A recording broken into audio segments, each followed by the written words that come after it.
ബിസ്മില്ലാഹിർ റഹ്മാനിർ റഹീം. അൽഹംദുലില്ലാഹി റബ്ബിൽ ആലമീൻ. വസല്ലല്ലാഹു അലാ നബീന മുഹമ്മദിൻ വഅലാ ആലിഹി വസ്വഹ്ബിഹി അജ്മഈൻ. അമ്മാ ബഅദ്. പ്രിയമുള്ള ഖുർആൻ പഠിതാക്കളെ, അസ്സലാമു അലൈക്കും വറഹ്മത്തുള്ളാഹി. പരിശുദ്ധ ഖുർആനിൽ ആകെയുള്ള 114 സൂറത്തുകളിൽ 101ാമത്തെ സൂറത്തും 30-ാം ജുസയിൽ ആകെയുള്ള 37 സൂറത്തുകളിൽ 24ാമത്തെ സൂറത്തുമായ സൂറത്തുൽ ഖാരിയയാണ് ഇനി നമുക്ക് പഠിക്കാനുള്ളത്. അൽ ഖാരിയ എന്ന് പറഞ്ഞാൽ ആ ഭയങ്കര സംഭവം എന്നാണ് ഒരർത്ഥം. ഈ സൂറത്തിൽ ആകെ 11 ആയത്തുകളാണുള്ളത്. 11 ആയത്തുകൾ മാത്രമുള്ള 5 സൂറത്തുകളാണ് പരിശുദ്ധ ഖുർആനിലുള്ളത്. ഈ സൂറത്തിന് പുറമെ സൂറത്തുൽ ദുഹ, സൂറത്തുൽ ആദിയാത്ത്, സൂറത്തുൽ മുനാഫിഖൂൻ, സൂറത്തുൽ ജുമുഅ എന്നിവയാണവ. ഈ സൂറത്ത് മക്കിയ ആണ്, അതായത് നബി സല്ലല്ലാഹു അലൈഹി വസല്ലമയുടെ മക്ക ജീവിതകാലത്ത് അവതരിച്ച സൂറത്താണെന്നർത്ഥം. അന്ത്യനാളിനെക്കുറിച്ചും അന്ന് സംഭവിക്കുന്ന സംഭവ വികാസങ്ങളെക്കുറിച്ചുമാണ് ഈ സൂറത്തിൽ പറയുന്നത്. നമുക്കിന്ന് ഈ സൂറത്ത് പഠിക്കാം. അഊസു ബില്ലാഹി മിനശ് ശൈത്വാനിർ റജീം. ബിസ്മില്ലാഹിർ റഹ്മാനിർ റഹീം. അൽ ഖാരിഅ മൽ ഖാരിഅ വമാ അദ്റാക മൽ ഖാരിഅ യൗമ യകൂനുൻ നാസു കൽ ഫറാശിൽ മബ്സൂസ് വതകൂനുൽ ജിബാലു കൽ യഹ്നിൽ മൻഫൂഷ് فأما من ثقلت موازينه فهو في عيشة راضية وأما من خفت موازينه فأمه هاوية وما أدراك ما هي نار حامية. തുടക്കം അൽ ഖാരിഅ എന്നാണ്. ഖറഅ എന്ന് പറഞ്ഞാൽ വളരെ വലിയ ശബ്ദത്തോടു കൂടി ഒരു വസ്തു മറ്റൊന്നിനെ ചെന്ന് മുട്ടി എന്നാണ്. ഖാരിയ എന്ന് പറയുമ്പോൾ അങ്ങനെ മുട്ടുന്നവൻ അല്ലെങ്കിൽ മുട്ടുന്നത്, അതതിൻ്റെ ഇസ്മു ഫായിലാണ്.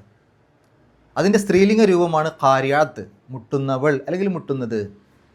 നമ്മൾ സാധാരണ പറയില്ല ഖറഅ വായിച്ചു, ഖാരി വായിക്കുന്നവൻ എന്ന് പറയില്ല. അതേപോലെ ഖറഅ ഇവിടെ ഐനാണ്, ഖറഅ തമ്മിൽ മുട്ടി, ഖാരിയ മുട്ടുന്നത് അല്ലെങ്കിൽ മുട്ടുന്നവൻ, ഖാരിയാത്ത് മുട്ടുന്നവൾ അല്ലെങ്കിൽ മുട്ടുന്നത്. അൽ ചേർത്ത് പറയുമ്പോൾ ഒരു പ്രത്യേക കാര്യത്തെക്കുറിച്ച് പറയുമ്പോഴാണ് അൽ ചേർത്ത് പറയാം. നമ്മൾ ഇംഗ്ലീഷിൽ ദി എന്ന് പറയില്ലേ, THE.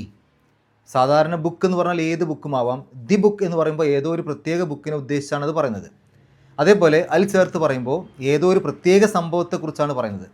അൽ ഖാരിയ ആ ഭയങ്കര സംഭവം അല്ലെങ്കിൽ ഭീകരമായ സംഭവം, ആഘാതകരം, ദുരന്തം, അത്യാഹിതം എന്നൊക്കെ ആ പദത്തിന് അർത്ഥമുണ്ട്. അടുത്ത ആയത്തിൽ മൽ ഖാരിയ ഒരു മാ എന്ന് ചേർന്നു.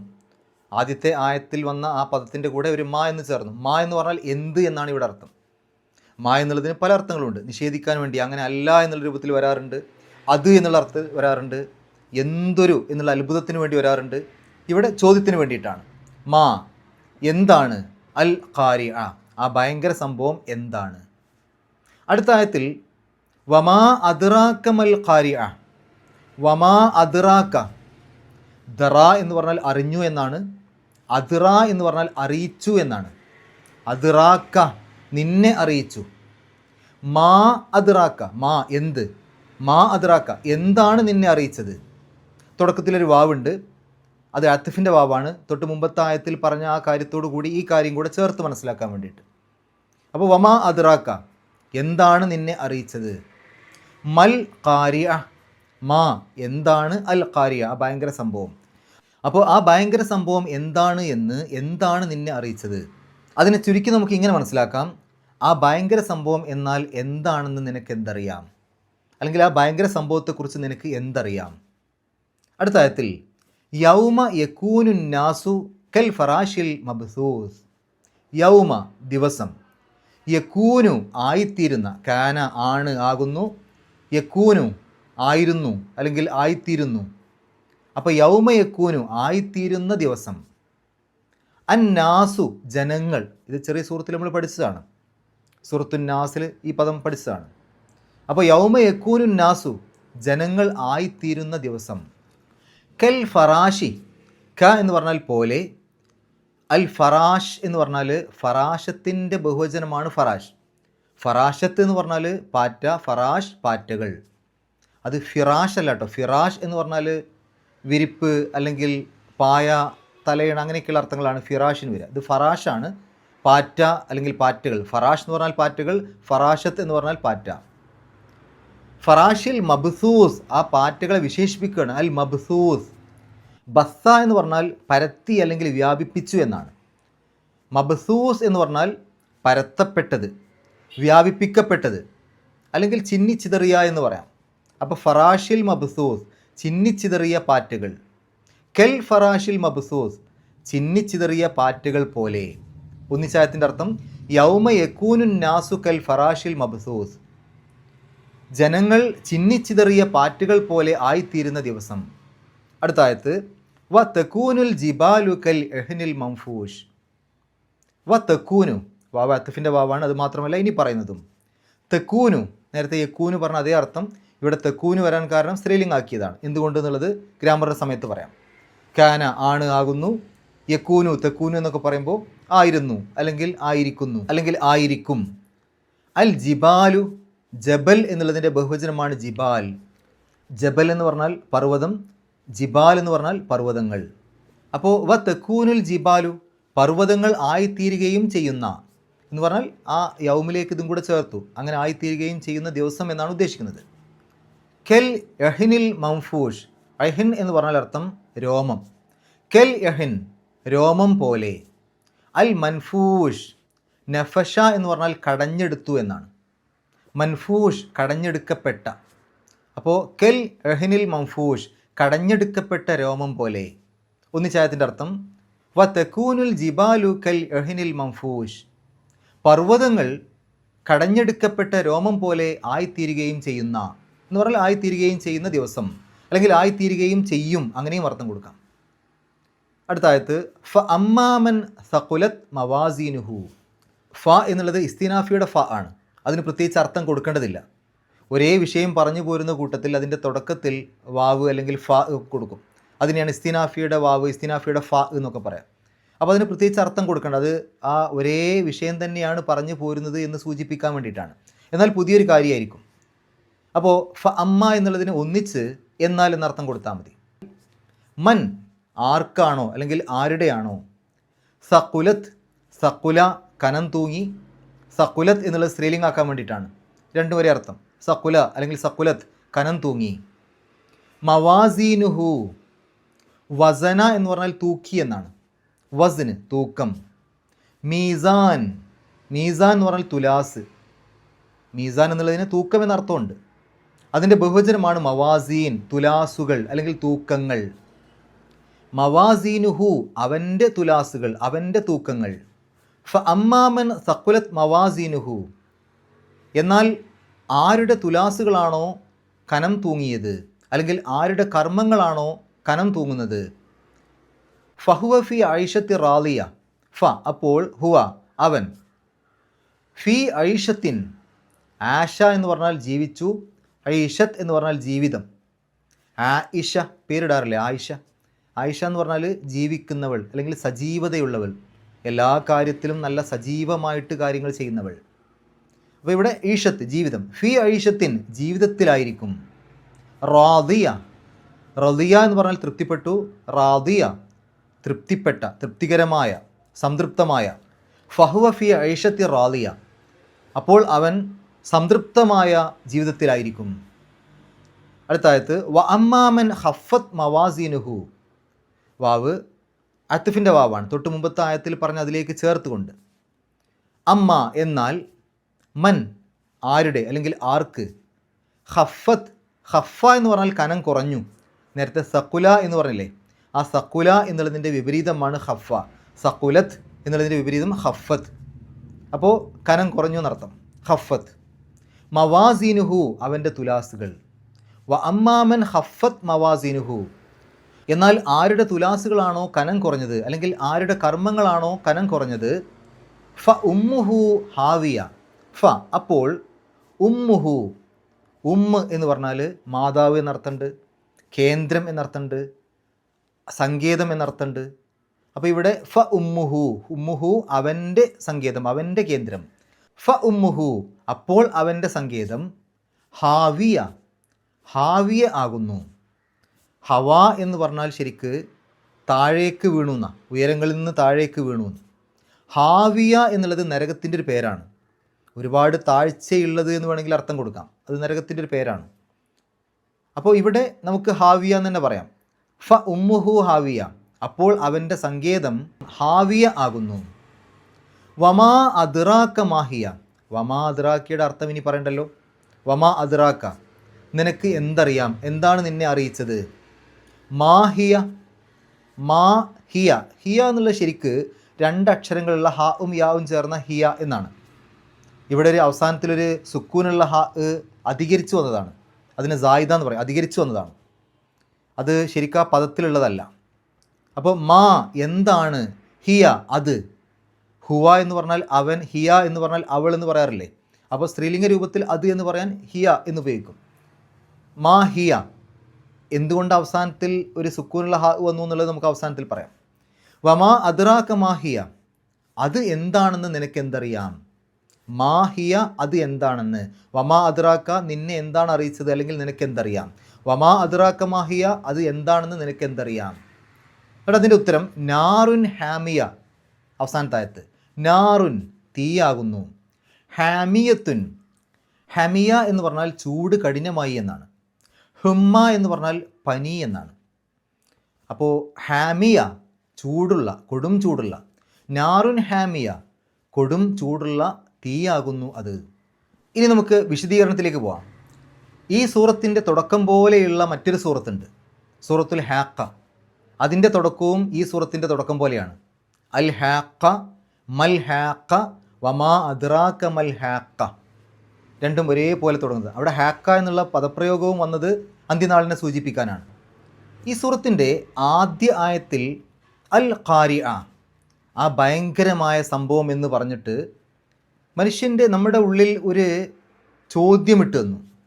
അതായത് എന്താണെന്നൊന്നും പറഞ്ഞിട്ടില്ല, ആ ഭയങ്കരമായ സംഭവം എന്ന് മാത്രം പറഞ്ഞ് അവിടെ നിർത്തി. ഇത് അന്ത്യനാളിനെ സൂചിപ്പിക്കുന്ന പദമാണ് അൽ ഖാരിഅ എന്നുള്ളത്. പരിശുദ്ധ ഖുർആനിൽ അന്ത്യനാളിനെ സൂചിപ്പിക്കുന്ന മറ്റ് പല പദങ്ങളുണ്ട്. അസ്വാഖ, അൽ ഹാക്ക, അൽ ഖിയാമ, അസ്സാഅ, അത്താമത്തുൽ കുബ്ര, അങ്ങനെ പല പദങ്ങളും വന്നിട്ടുണ്ട്. അപ്പോൾ ഇവിടെ അൽ ഖാരിഅ എന്ന് വന്നു, ആ ഭയങ്കര സംഭവം, അല്ലെങ്കിൽ ആ ഒരു മഹാസംഭവം എന്നൊക്കെ വേണമെങ്കിൽ അതിന് അർത്ഥം കൊടുക്കാം. എന്നിട്ട് അടുത്ത 2 ആയത്തുകളിൽ, 2ാമത്തെയും 3ാമത്തെയും ആയത്തുകളിൽ അള്ളാഹു മനുഷ്യനോടൊരു ചോദ്യം ചോദിക്കുകയാണ്. ആ സംഭവം എന്താണ്, ആ സംഭവം എന്താണെന്ന് നിനക്ക് എന്തറിയാം. 2 ആയത്തുകളിലും ചോദ്യമാണ്. അപ്പോൾ അത്രയധികം മനുഷ്യരുടെ ശ്രദ്ധ അതിലേക്ക് കൊണ്ടുപോവുകയാണ്. അധ്യാപകരായിട്ടുള്ള ആളുകൾ ഈ ക്ലാസ്സുകൾ കേൾക്കുന്നുണ്ടെന്ന് എനിക്കറിയാം. അധ്യാപകർക്ക് കൃത്യമായിട്ടറിയും ഈ ചോദ്യം ചോദിച്ചിട്ട് ഉത്തരം പറയുമ്പോഴുള്ളൊരു പ്രത്യേകത. ഇപ്പോൾ ക്ലാസ്സിലൊക്കെ കുട്ടികളോട് ചോദ്യം ഇടയ്ക്കിടയ്ക്ക് ചോദിക്കും, എന്നിട്ട് ഉത്തരം അധ്യാപകർ തന്നെ പറയും. പക്ഷേ ആ ചോദ്യം ചോദിക്കുന്നതോടുകൂടി കുട്ടികളുടെ ശ്രദ്ധയെല്ലാം അങ്ങോട്ട് വരും. അതിനാണ് ഈ ചോദ്യം ചോദിച്ച് ഉത്തരം പറയുന്നത്. പരിശുദ്ധ ഖുർആനിൽ പല സ്ഥലത്തും ഈ ശൈലി എടുത്തിട്ടുണ്ട്. അതായത് ചോദ്യം ചോദിക്കും, അതിൻ്റെ ഉത്തരം അവിടെ തന്നെ പറയും. അത് നമ്മുടെ നാടുകളിലൊക്കെ നമുക്ക് പരിചയമുള്ളത് തന്നെയാണ്. മുമ്പൊരു സൂറത്തിൽ ഞാൻ സൂചിപ്പിച്ചു എന്നാണ് വിചാരിക്കുന്നത്. ഇപ്പോൾ ഈ പ്രകടനങ്ങളൊക്കെ പോകുമ്പോൾ, ജാഥയൊക്കെ പോകുന്ന സമയത്ത് രാഷ്ട്രീയ പാർട്ടികളൊക്കെ വിളിച്ച് പറയാറില്ലേ, നാട്ടുകാരെ നിങ്ങളറിഞ്ഞോ. ഈ നാട്ടുകാരെ നിങ്ങളറിഞ്ഞോ എന്നുള്ളൊരു ചോദ്യം ചോദിക്കുന്നത് ആളുകളെല്ലാവരും കൂടെ അതിന് മറുപടി പറയാൻ വേണ്ടിയിട്ടല്ലല്ലോ, ഞങ്ങൾ അറിഞ്ഞു അറിഞ്ഞിട്ടില്ല എന്നുള്ള മറുപടി പറയാൻ വേണ്ടിയിട്ടല്ല, മറിച്ച് ആളുകളുടെ ശ്രദ്ധ അങ്ങോട്ട് കൊണ്ടുപോകാൻ വേണ്ടിയിട്ടാണ്. അതുപോലെ തന്നെ പ്രസംഗങ്ങളിലൊക്കെ നമ്മൾ കേൾക്കാറില്ലേ, 1947 എന്താണ് സംഭവിച്ചത്, എന്നിട്ട് അവരെന്നെ അതിൻ്റെ മറുപടിയും പറയും, എന്താണ് അവർ പറയാൻ ഉദ്ദേശിക്കുന്നത് അവർ പറയും. അപ്പോൾ ഇങ്ങനെ ചോദ്യങ്ങൾ ചോദിക്കുക, എന്നിട്ട് ആളുകളുടെ ശ്രദ്ധ അതിലേക്ക് കൊണ്ടുപോകുക എന്നുള്ളത് വളരെ പ്രധാനപ്പെട്ടൊരു കാര്യമാണ്. ഇവിടെ ആ ഒരു വളരെ പ്രധാനപ്പെട്ടൊരു കാര്യമായതുകൊണ്ട് അള്ളാഹു അതിലേക്ക് നമ്മുടെ മുഴുവൻ ശ്രദ്ധയും കൊണ്ടുപോവുകയാണ്. എന്താണ് ആ ഒരു ഭയങ്കര സംഭവം എന്ന് നിനക്ക് എന്തറിയാം. എന്നിട്ട് അള്ളാഹു തന്നെ പറഞ്ഞു തരികയാണ് അടുത്ത 2 ആയത്തുകളിലൂടെ. യൗമ യകൂനുൻ നാസു കൽ ഫറാഷിൽ മബ്സൂസ് വതകൂനുൽ ജിബാലു കൽ യഹ്നിൽ മംഫൂഷ്. ആ ഒരു ദിവസം സംഭവിക്കുന്ന കാര്യങ്ങളെയാണ് പറഞ്ഞിരുന്നത്. അതിലൂടെയാണ് ആ ദിവസത്തെ പരിചയപ്പെടുത്തുന്നത്. മനുഷ്യർ അവർ ചിന്നിച്ചിതറിയ പാറ്റകളെപ്പോലെ ആയിത്തീരുന്ന ദിവസമാണത്. എന്താണ് ഈ ചിന്നിച്ചിതറിയ പാറ്റുകളെന്ന് ഉപയോഗിക്കുമ്പോൾ പ്രത്യേകത? പാറ്റുകളെന്ന് പറഞ്ഞാൽ അത് ഭാരം വളരെ കുറഞ്ഞ ജീവികളാണ്. അതാകെ ചിന്നിച്ചിതറിയെന്ന് പറയുമ്പോൾ പരിഭ്രാന്തരായിക്കൊണ്ട് മനുഷ്യരെല്ലാവരും അവരുടെ ഭാരമില്ലാതെ ഓടിക്കൊണ്ടിരിക്കുന്ന ഒരു ദിവസം വരാനുണ്ട്. അടുത്ത ആയത്തിൽ വതകൂനുൽ ജിബാലു കൽ യഹ്നിൽ മംഫൂഷ്, പർവ്വതങ്ങൾ കടഞ്ഞെടുത്ത രോമം പോലെ ആയിത്തീരുകയും ചെയ്യുന്ന ദിവസമാണത്. അപ്പോൾ പർവ്വതങ്ങൾ കടഞ്ഞെടുത്ത രോമം, ഈ കടഞ്ഞെടുത്ത രോമത്തിൻ്റെ പ്രത്യേകത, കടഞ്ഞെടുക്കുന്നതോടുകൂടി ഓരോ രോമവും വേറിട്ട് അത് ഭാരം വളരെ കുറഞ്ഞ രൂപത്തിലേക്ക് മാറും. മനുഷ്യരും ഇതുപോലെ കടഞ്ഞെടുത്ത രോമം പോലെ എന്ന് പറഞ്ഞാൽ ഒറ്റക്കൊറ്റക്ക്, ഓരോരുത്തരും ഒറ്റക്കൊറ്റക്കായിരിക്കും.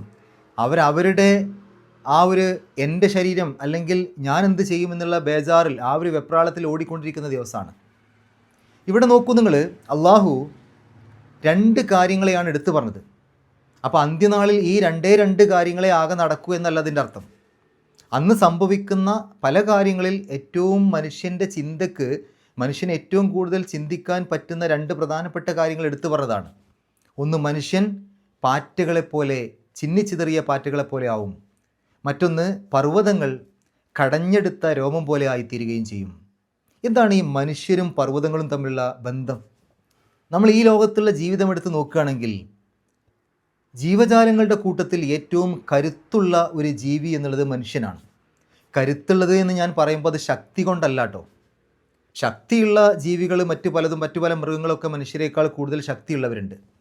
പക്ഷേ ഏത് ശക്തിയുള്ള മൃഗത്തെയും ജീവിയെയും തൻ്റെ ബുദ്ധി കൊണ്ട്, തൻ്റെ മറ്റു ചില കഴിവുകൾ കൊണ്ടൊക്കെ അടക്കി അതിനെ നിയന്ത്രിച്ച് അതിനെ മെരുക്കിയെടുക്കാനുള്ള പ്രത്യേകമായ കഴിവ് മനുഷ്യനുണ്ട്. ഏതു വലിയ ജീവിയാണെങ്കിലും അതിനൊക്കെ നിയന്ത്രിക്കാനും അതിനെ മെരുക്കാനുള്ള കഴിവ് മനുഷ്യനുണ്ട്.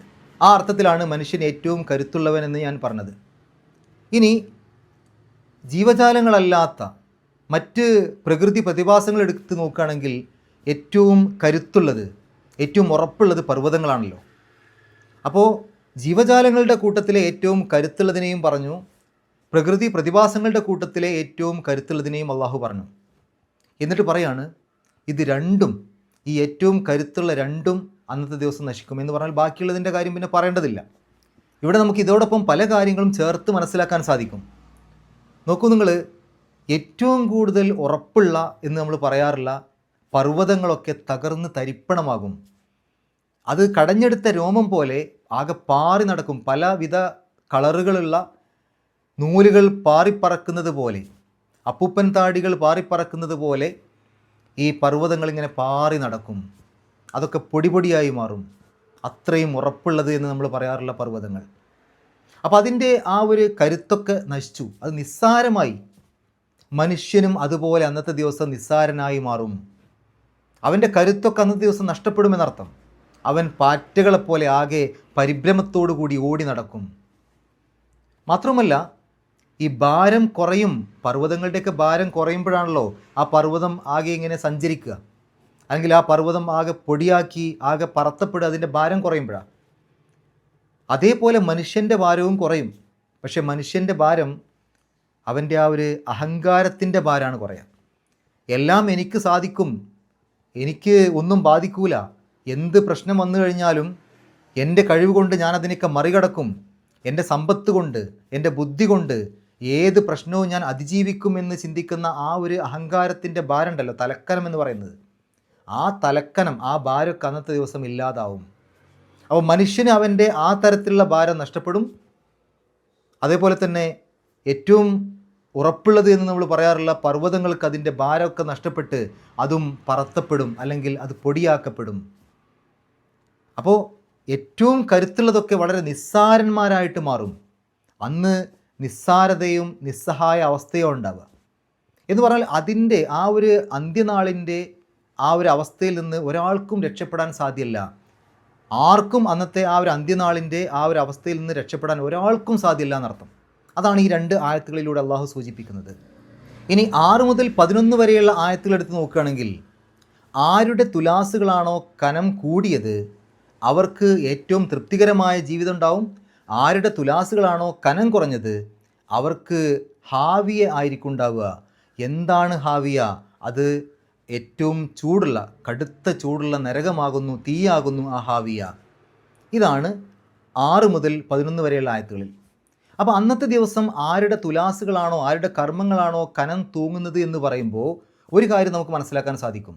ഈ ലോകത്ത് വെച്ച് നമ്മൾ ചെയ്യുന്ന എല്ലാ കർമ്മങ്ങളുടെയും പ്രതിഫലം അവിടെ വെച്ചിട്ടാണ് ലഭിക്കുക. അതിന് തൂക്കം നോക്കും. ഈ ലോകത്ത് വെച്ച് നമുക്ക് തൂക്കം നോക്കാനൊന്നും പറ്റില്ല. ഇപ്പോൾ ഒരാൾ ചെയ്യുന്ന ഒരു കർമ്മം അതിന് എത്രയാണ് അള്ളാഹു വിലയിടുന്നത് നമുക്കറിയില്ല.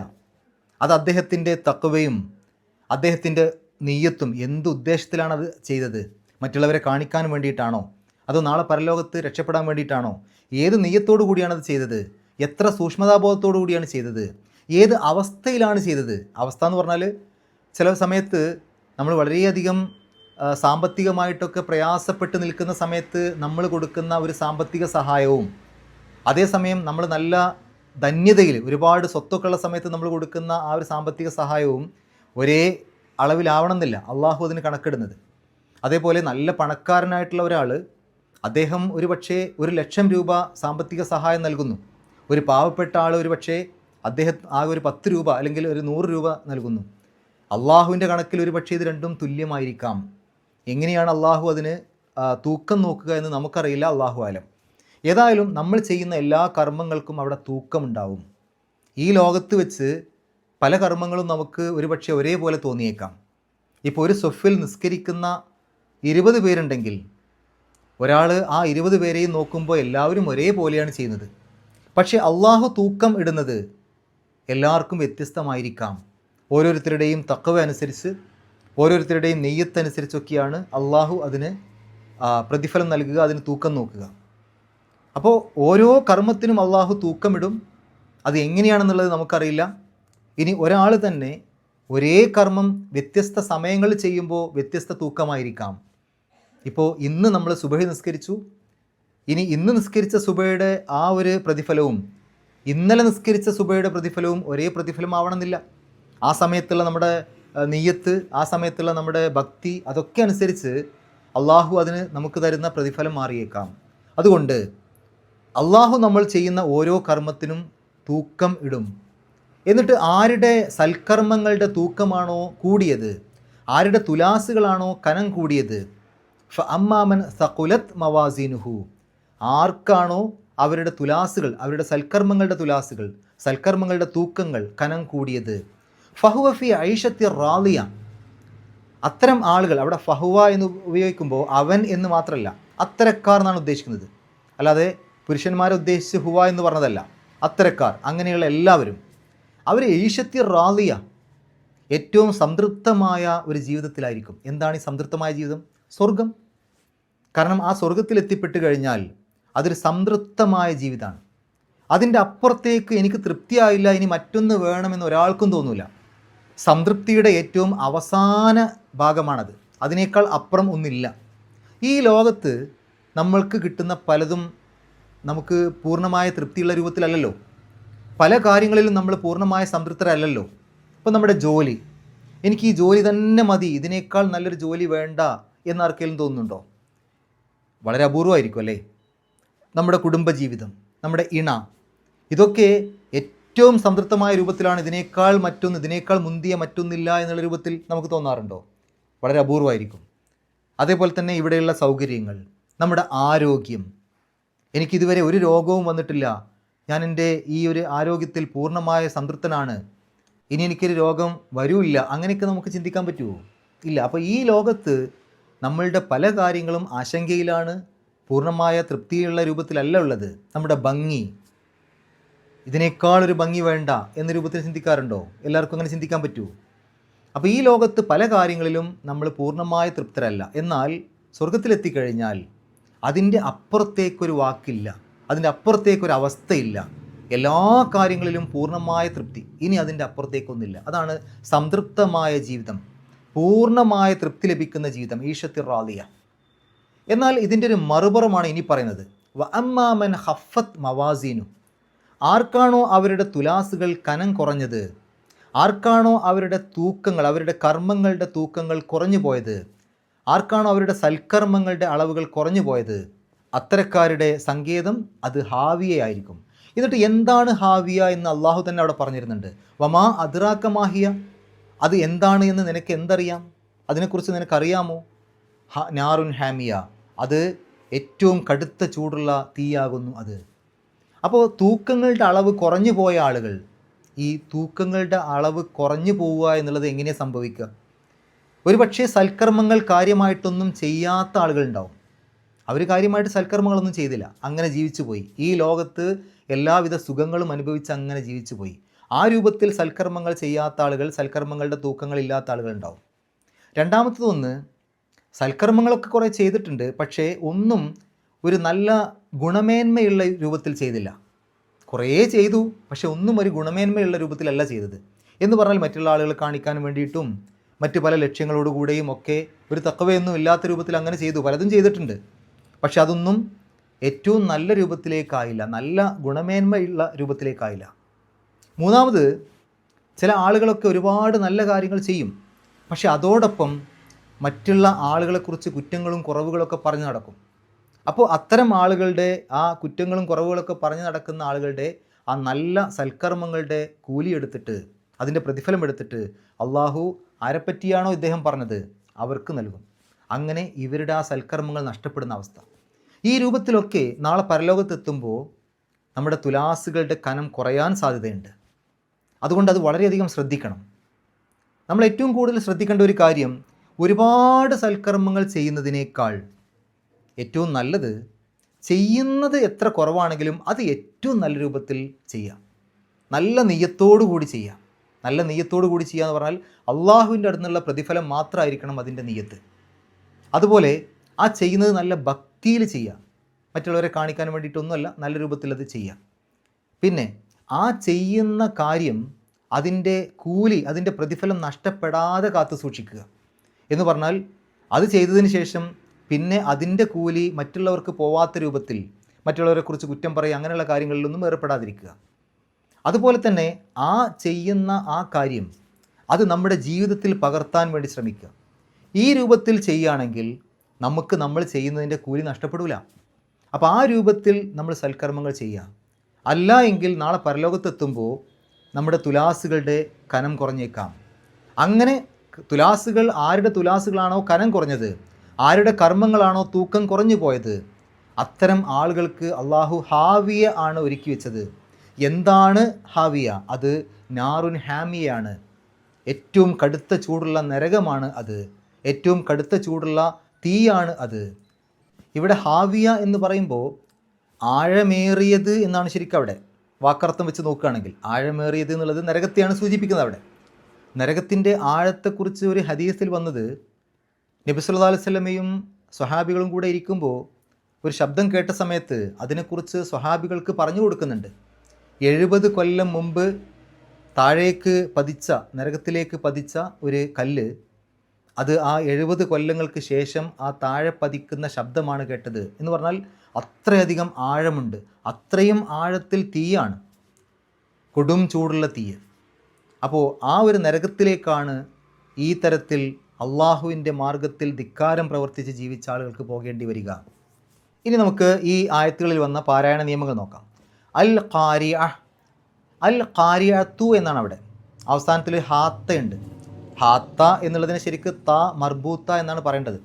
ശരിക്ക് ആ ഒരു താ ഹാഇൻ്റെ ഗണത്തിൽ പെട്ടത് തന്നെയാണ് എന്നാണ് പറയാം. ശരി, ഇത്തരം ഒരു താകളിൽ പാരായണം അവസാനിപ്പിക്കുമ്പോൾ അതിനെ താഇൻ്റെ ഉച്ചാരണത്തിലല്ല, സുക്കൂനുള്ള ഹാഇൻ്റെ ഉച്ചാരണത്തിലാണ് അവിടെ പാരായണം അവസാനിപ്പിക്കേണ്ടത്. അപ്പോൾ അൽ ഖാരിയ, അവിടെ ഒരു ഹ് എന്നുള്ള ചെറിയ ഖാരിയ, അയിന് കഴിഞ്ഞിട്ട് ഒരു സുക്കൂനുള്ള ഹാ ഉള്ള പോലെയാണ് പറയേണ്ടത്, അൽ ഖാരിയ. എന്നാൽ അവിടെ പാരായണം ചേർത്തി ഓതുകയാണെങ്കിലോ അവിടെ എഴുതിയ പോലെ തന്നെ പാരായണം ചെയ്യുക. അൽ ഖാരിയത്തു മൽ ഖാരിയ. അവിടെ പാരായണം നിർത്തുകയാണെങ്കിൽ അൽ ഖാരിയ. അടുത്ത ആയത്തിൽ മൽ ഖാരിയ, അവിടെയും അവസാനത്തിൽ ആ ഒരു താഇനെ സുക്കൂനുള്ള ഹാ ആക്കിയിട്ട് പറയാം. വമാ അദ്റാക്ക, അവിടെ മാ എന്നൊരു നീട്ടലുണ്ട്. ശേഷം വരുന്ന അക്ഷരം ഏതാണ്? അദ്റാക്ക എന്നുള്ളതിൻ്റെ തുടക്കത്തിലുള്ള ഹംസയാണ്. അപ്പോൾ മദ്ദും ഹംസയും അടുത്തടുത്ത് വന്നു, അല്ലെങ്കിൽ നീട്ടലും ഹംസയും അടുത്തടുത്ത് വന്നു. വ്യത്യസ്ത പദങ്ങളിലാണ്. മാ എന്നുള്ളതൊരു പദം, അദ്റാക്ക എന്നുള്ളത് മറ്റൊരു പദമാണ്. അപ്പോൾ മദ്ദും ഹംസയും വ്യത്യസ്ത പദങ്ങളിലായിട്ട് അടുത്തടുത്ത് വന്നു. അങ്ങനെയാവുമ്പോൾ ആ മദ്ദിനെ 4 or 5 അക്ഷരങ്ങളുടെ ദൈർഘ്യം വരെ നീട്ടാൻ അനുവാദമുണ്ട്, നിർബന്ധമല്ല. മദ് മുൻഫസിൽ എന്നാണ് അതിന് പറയാം. അപ്പോൾ വമാ അദ്റാക്ക, അദ്റാക്ക എന്നുള്ളിടത്ത് ദാലിന് സുക്കൂന് വന്നു. അത് കൽക്കലത്തിൻ്റെ അക്ഷരമാണ്. കൽക്കലത്തിൻ്റെ അക്ഷരത്തിന് സുക്കൂന് വരുമ്പോൾ അതിനെ വെളിവാക്കി പറയണം, എടുത്തു പറയണം, കട്ടിയിൽ പറയണം, ഗൗരവത്തിൽ പറയണം. ദ് എന്നുള്ള ശബ്ദം അതിൽപ്പെട്ടതാണ്. അതായത് ഖുത്തുബ് ജദ് എന്ന് ഓർത്താൽ മതി. ഖാഫ്, താ, ബാ, ജീം, ദാല്.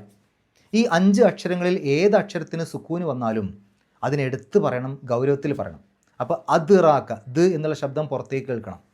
അദ്റാക്ക മൽ ഖാരിഅത്തു, അവിടെയും ഖാരിഅ എന്ന് പറഞ്ഞിട്ടാണ് നിർത്തേണ്ടത്.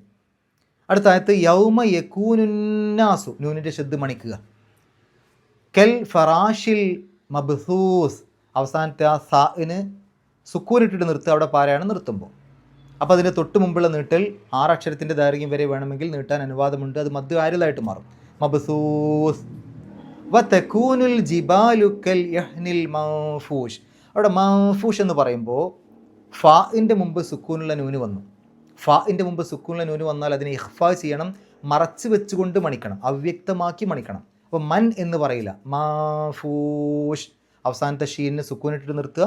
തൊട്ട് മുമ്പുള്ള നീട്ടൽ 6 അക്ഷരത്തിൻ്റെ ദൈർഘ്യം വരെ നീട്ടാൻ അനുവാദമുണ്ട്. ഫ അമ്മാമൻ, അവിടെ മീമിൻ്റെ ശബ്ദ് മണിക്കുക. മൻ സഖുലത്ത്, സാഇൻ്റെ മുമ്പ് സുക്കൂനുള്ള നൂന് വന്നു, ഇഖ്ഫാ ചെയ്യുക, മറച്ച് വെച്ചുകൊണ്ട് മണിക്കുക, അവ്യക്തമാക്കി മണിക്കുക. അപ്പം മാ സഖുലത്ത്, സഖുലത്ത് മവാസീനുഹു, മവാസീനുഹു എന്നാണ് അവിടെ അവസാനത്തിൽ. അവിടെ പാരായണം നിർത്തുകയാണെങ്കിൽ മവാസീനു, ആ അവസാനത്തെ ഹാഇന് സുക്കൂനിട്ടിട്ട് നിർത്തുക, അപ്പം മവാസീനു എന്നേ പറയുള്ളൂ. എന്നാൽ അവിടെ പാരായണം ചേർത്തി ഓതുകയാണെങ്കിൽ ആ ഹാ ഉൽ അമീറിൻ്റെ മുമ്പും ശേഷവുമുള്ള അക്ഷരങ്ങൾക്ക് ഹർക്കത്തുണ്ട്. അതുകൊണ്ട് ആ ഹാ ഉൽ അമീറിനെ 2 അക്ഷരത്തിൻ്റെ ദൈർഘ്യം നീട്ടണം. അതിനെ സൂചിപ്പിക്കാനാണ് അവിടെ ഒരു വാവ് ഇട്ട് കൊടുത്തത്, ആ മവാസീനുഹു എന്ന് കഴിഞ്ഞിട്ട്. അതായത് അത് ആ അടുത്ത ആയത്തിലേക്ക് പാരായണം ചേർത്തി ഓതുന്നവർക്കേ ആ ഒരു വാവിനെ ശ്രദ്ധിക്കേണ്ടുള്ളൂ. അല്ലാത്തവർ ആ ഹാഇന് സുക്കൂനിട്ടിട്ട് അവിടെ നിർത്തിയാൽ മതി, മവാസീനു എന്ന് പറഞ്ഞിട്ട്. ചേർത്തി ഓതുമ്പോൾ മവാസീനുഹു, ഒരു 2 അക്ഷരത്തിൻ്റെ ദൈർഘ്യം നീട്ടുക. മവാസീനുഹു ഫഹുവ, ഫഹുവ ഫി ഐഷത്തിർ റാദിയ, ഐഷത്തിൻ എന്നാണ്, ഈഷത്തിൻ അവിടെ തെൻവീനാണ് അവസാനത്തിൽ. അതിനുശേഷം റാദിയ എന്നുള്ളതിൻ്റെ തുടക്കത്തിൽ റാ ആണ്. അപ്പോൾ റാഇൻ്റെ മുമ്പ് തെൻവീന് വന്നാൽ ആ തെൻവീനിനെ റായിലേക്ക് പൂർണ്ണമായിട്ടും ലയിപ്പിക്കുക, മണിക്കാനേ പാടില്ല. ഇദ്ഗാം ബിലാ ഗുന്ന അല്ലെങ്കിൽ ഇദ്ഗാം ബിഗൈരി ഗുന്ന എന്നാണ് അതിന് പറയാം. അപ്പോൾ ഈഷത്തി എന്ന് പറഞ്ഞിട്ട് ഷദ്ദുള്ള റാ പറഞ്ഞാൽ മതി. ഈഷത്തിർ റാദിയ, ഈഷത്തിർ റാദിയ. റാദിയത്തിൻ എന്നാണ് അതിൻ്റെ അവസാനത്തിലും ആ ഒരു സുക്കൂനുള്ള ഹ ആക്കിയിട്ട് റാദിയ, റാദിയ എന്നുള്ള രൂപത്തിൽ, റാദിയത്ത് എന്നുള്ള രൂപത്തിലല്ല, റാദിയ എന്നുള്ള രൂപത്തിലാണ് നിർത്തുക. വ അമ്മാമൻ, അവിടെയും മീമിൻ്റെ ശബ്ദ് മണിക്കുക.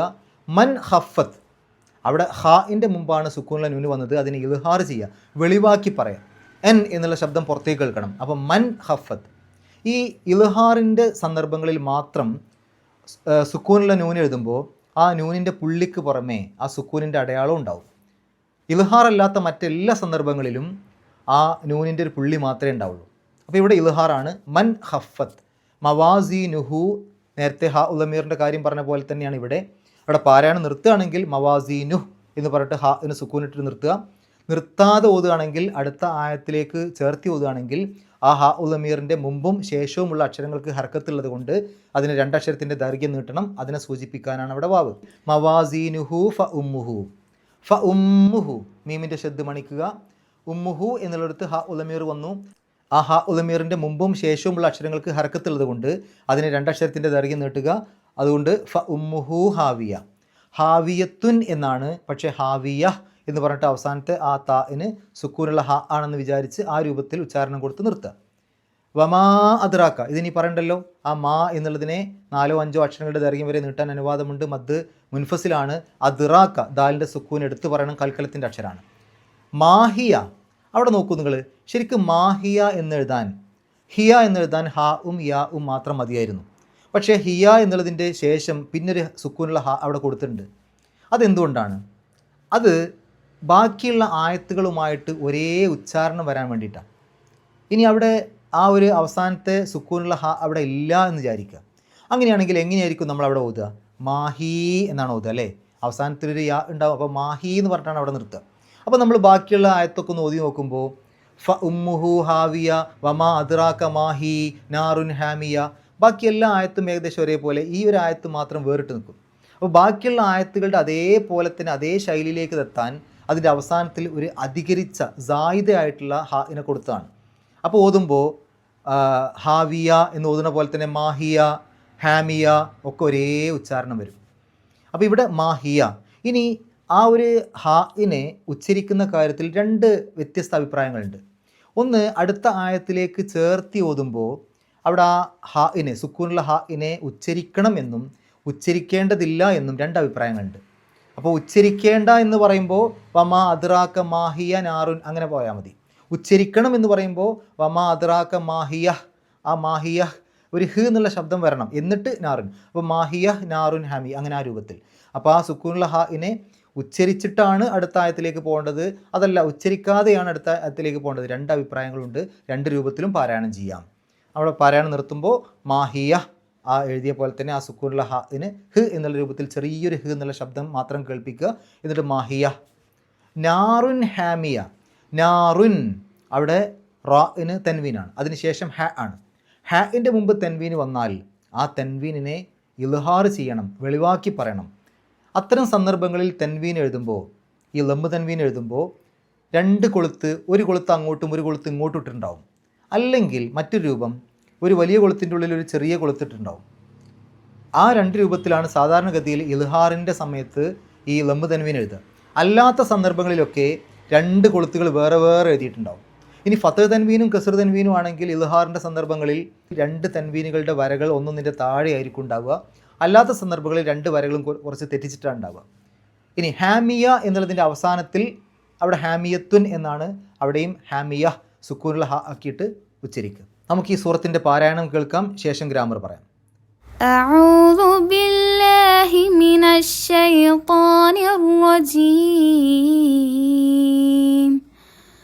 ബിസ്മില്ലാഹിർ റഹ്മാനിർ റഹീം. അൽ ഖാരിഅഹ് മൽ ഖാരിഅഹ് വമാ അദ്റാക മൽ ഖാരിഅഹ് يوم يكون الناس كالفراش المبثوث وتكون الجبال كالعهن المنفوش فأما من ثقلت موازينه فهو في عيشة راضية وأما من خفت موازينه فأمه هاوية وما أدراك ما هي نار حامية. ഗ്രാമർ നോക്കുകയാണെങ്കിൽ അൽ ഖാരിഅത്തു മൽ ഖാരിഅ വമാ അദ്റാക, വമാ അദ്റാക എന്ന് എടുത്തു കഴിഞ്ഞാൽ അദ്റാക, അദ്റ എന്നുള്ളത് ഫിഅലാണ്, വെർബാണ്, ക്രിയയാണ്, അറിയിച്ചു.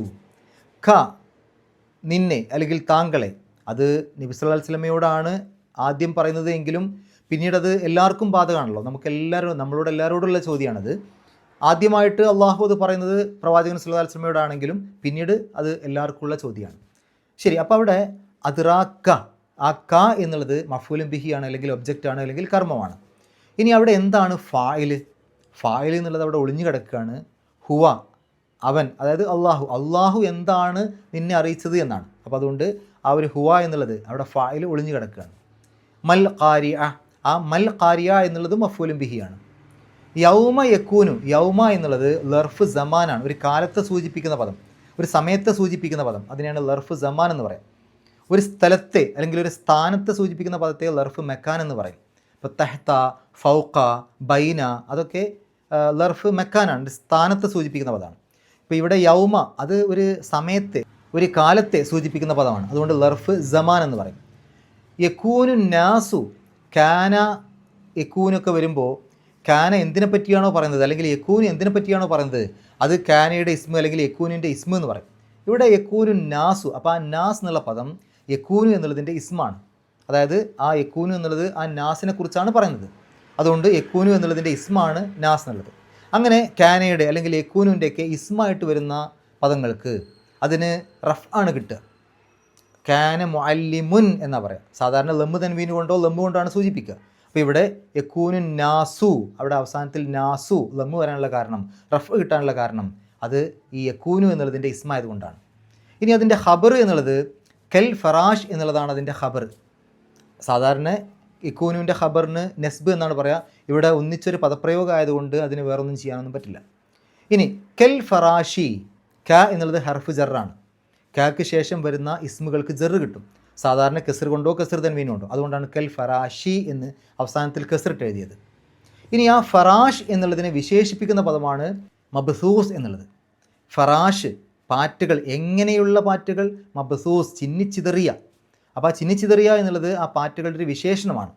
വിശേഷണങ്ങൾ എഴുതുമ്പോൾ ഒരു പദത്തെ മറ്റൊരു പദം കൊണ്ട് വിശേഷിപ്പിക്കുമ്പോൾ രണ്ടിനും ഒരേ രൂപഘടനയാണ് കിട്ടുക. ഇപ്പോൾ അൽ ഫറാഷ്, അൽ മബ്സൂസ്, രണ്ടിൻ്റെയും തുടക്കത്തിൽ അല്ലുണ്ട്. അൽ ഫറാഷി അവസാനത്തിൽ കെസറാണ്, അൽ മബ്സൂസി അവസാനത്തിൽ കെസറാണ്. അപ്പോൾ സിഫത്തുകൾ അല്ലെങ്കിൽ നാഅത്തുകൾ അല്ലെങ്കിൽ വിശേഷണങ്ങൾ വരുമ്പോൾ രണ്ട് പദങ്ങളും ഒരേപോലെയാണ് എഴുതേണ്ടത്. അടുത്ത ആയത്തിൽ വ തെക്കൂനിൽ ജിബാലു, ഇവിടെ യക്കൂനു അല്ല തെക്കൂനു ആണ് വന്നത്. യക്കൂനു എന്നുള്ളത് പുല്ലിംഗ രൂപമാണ്, തെക്കൂനു എന്നുള്ളത് സ്ത്രീലിംഗ രൂപമാണ്.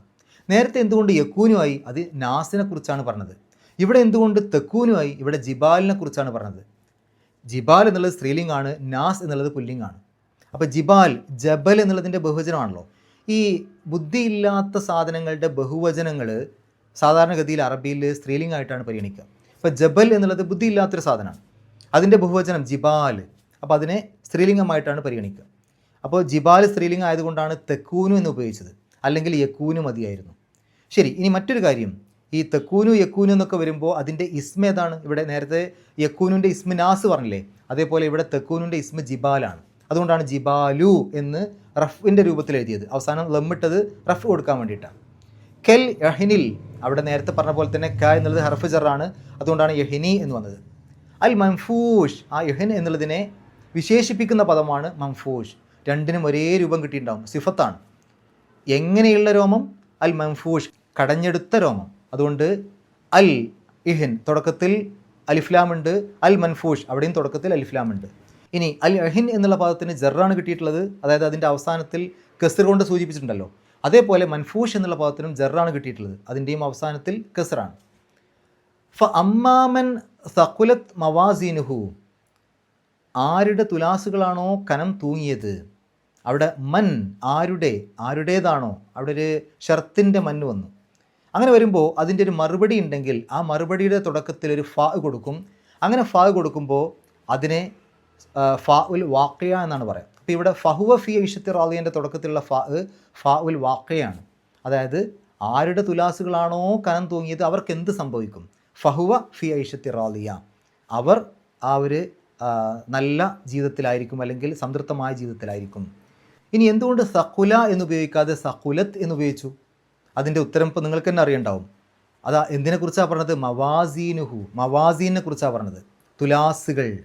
അപ്പോൾ ഈ തുലാസ് എന്നുള്ളത് ബുദ്ധിയില്ലാത്തൊരു സാധനത്തിൻ്റെ ബഹുവചന രൂപമാണ്, അത് സ്ത്രീലിംഗാണ്. അതുകൊണ്ടാണ് മവാസീന് സ്ത്രീലിംഗം ആയതുകൊണ്ട് സഖുല എന്ന് ഉപയോഗിച്ചാൽ പോരാ, സഖുലത്ത് എന്ന് സ്ത്രീലിംഗമാക്കണം. ഇനി ഫി ഐഷത്തിൻ എന്ന് പറയുമ്പോൾ ഈഷത്ത് എന്നുള്ളതിൻ്റെ തുടക്കത്തിൽ ഹർഫ് ജറായിട്ടുള്ള ഫീ വന്നു. ഫീക്ക് ശേഷം വരുന്ന ഇസ്മുകൾക്ക് ജറ് കിട്ടണം, അതുകൊണ്ടാണ് ഫി ഈഷത്തിൻ എന്നെഴുതിയത്.